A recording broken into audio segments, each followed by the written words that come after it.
Okay, I'm going to be making some sourdough waffles or pancakes in the morning. So I'm going to take my sourdough starter. I don't know why I have two now in my fridge. And I'm going to basically feed them and make extra to have a starter for the morning. Because basically I'm making the discard. I don't know, this is how I always do it. So once you have a sourdough starter, which I took this out of the fridge this morning so that I could feed it, and then I'll put it back in the fridge until the next weekend. Because I usually only make stuff on the weekends because of my work schedule and everything.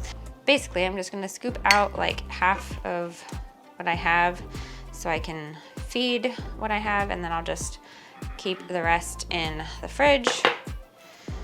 Oh, I think I have two because this one was mostly all-purpose, and this one I had mixed with like pastry flour, not realizing it was not the same as all-purpose flour.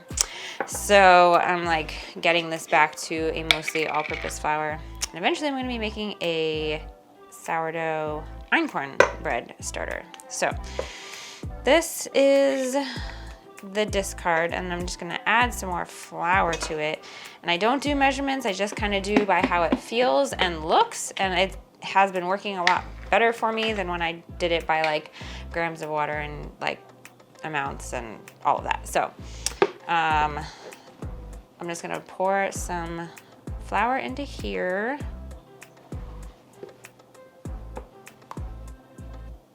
To feed that, and just pour some into here.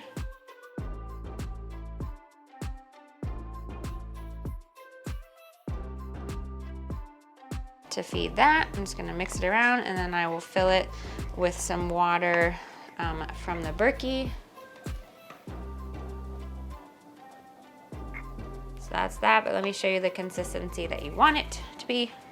So I'm gonna leave this out at room temperature probably until morning, and then I will put it in the fridge. But basically, this is what it looks like.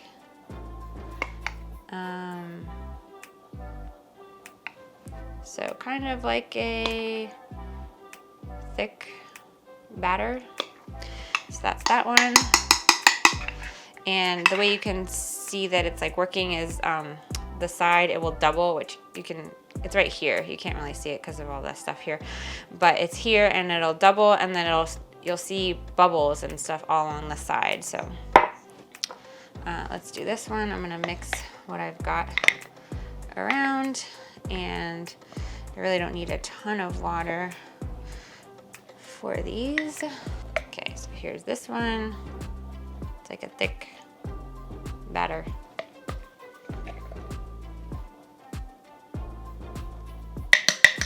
Depends on how warm it is in your house. I mean, we live in Florida, so right now it's set to 72 for the night, which is cool.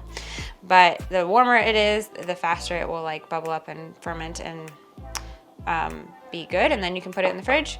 But it just depends. So by the time I go to bed, which is not gonna be long from now, I'll see where it's at. Otherwise, I'll just like lightly put the lid on like that, and I'll just leave it out on the counter. This, which I'm gonna just basically use whatever amount in here for my waffles. So I usually do a pretty good portion because I like to freeze some and then use some for the week. So I'm gonna put a good amount of flour in here and then add water to make it into a batter that I will then add some like eggs and oil and a couple things to it in the morning. Okay, so let's get this going.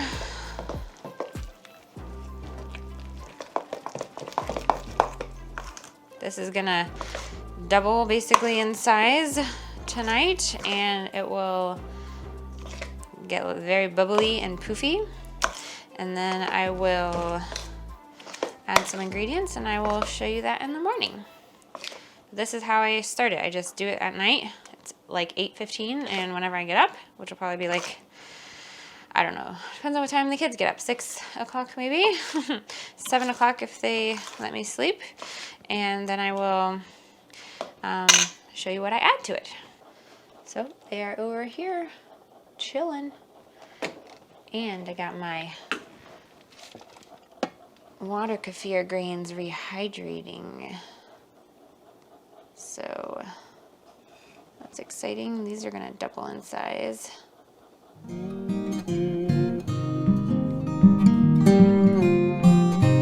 Okay, and it's morning time now. So you can see what the sourdough starter looks like now. It's very bubbly and very stretchy when you can see all the little pockets in it. I'll show you here. And that is exactly what you want it to look like. So these are gonna be my starter that go back in the fridge. And then we'll take a look at what's in the bowl and what that looks like. But these turned out beautifully. Using all-purpose flour works great, and it's just so easy to do. Using sourdough instead of yeast is really great because it ferments and it gives you some good beneficial bacteria. So that's why I love doing this. And it's one of those things that it's really good to know how to do if you don't have yeast or you can't find it. I love getting my grains from Azure Standard, and I'll leave a link in the description box, and my coconut as well, which you'll see. This is the recipe that I always use. This is from farmhouseonboone.com. I can link it in the description box below. It's a very forgiving recipe, and sometimes I just use it as a base and I add extra things, which you'll see. But this is what the bowl looks like. It is amazing looking. Like, this is exactly what you want. So I'm gonna get a fork here, which is very handy to make sure that everything gets mixed in, like your eggs and the oil. You really want to incorporate everything into this dough. And with some stirring, it's very easy to do. So I've got a couple eggs here. Actually, I added an extra for some more protein. I'm gonna melt some coconut oil in the microwave. I throw in the salt, cinnamon, vanilla extract, pour in that, some honey, and you wanna do the baking soda last. That is the only, like, for sure thing that you need to pay attention to. The other ingredients you can just throw in as you find them in the kitchen. And I let that sit for a little bit.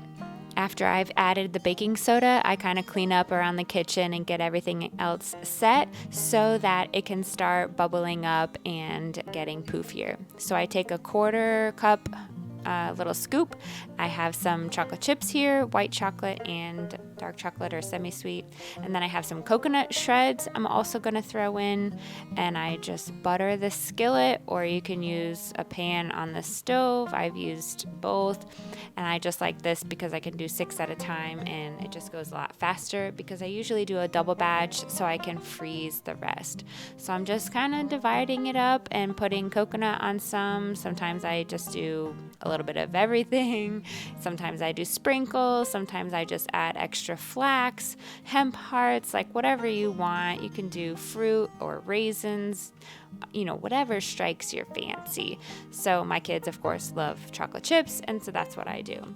So this is what they look like. They just brown up and get golden. It's so good, so easy and wholesome, and really fills bellies. So butter and repeat and store the extra in the freezer. I keep some in the fridge and we eat that up, and the rest goes in the freezer, and I just reheat them in the air fryer during the week. It's such an easy breakfast and full of whole grains. So if you like this video, give it a thumbs up, and until we meet again, don't forget, life is better together. Yummy!